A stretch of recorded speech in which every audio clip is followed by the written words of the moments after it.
দাবি পূর্ণ না হওয়া পর্যন্ত আমরা রাস্তায় থাকবো আমাদের সামর্থ্য নিয়ে। উনি কিন্তু একটা নিম্ন ফ্যামিলির ছেলে।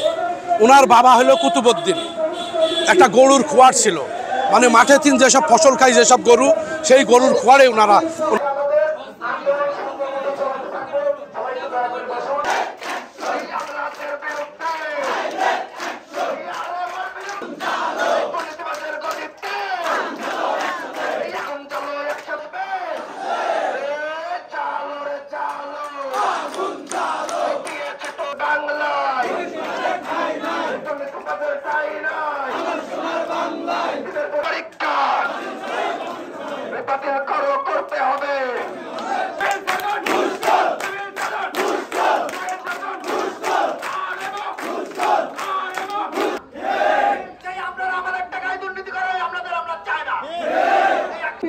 ওই দুটো অফিসগুলো দুর্নীতিতে সয়লাভ হয়ে গেছে।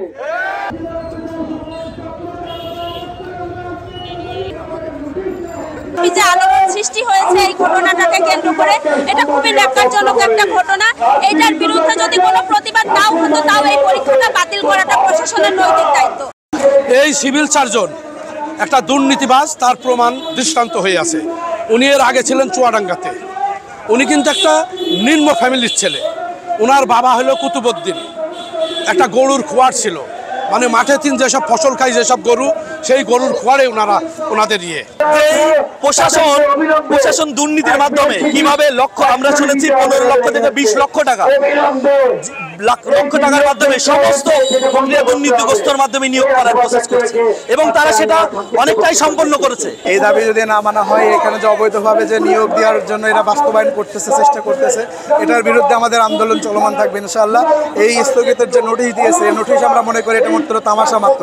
আজকে সকালে শুধুমাত্র আমাদের একটা মোলা ঝুলিয়ে দেওয়া হয়েছে যে হচ্ছে স্থগিত করেছে, কিন্তু আমরা দেখেছি পার্শ্ববর্তী জেলা চুয়াডাঙ্গাতে এরকম স্থগিত করেও পরবর্তীতে আবার পরীক্ষা দেয় না এমন মানুষকেও তারা নিয়োগ দিয়েছে।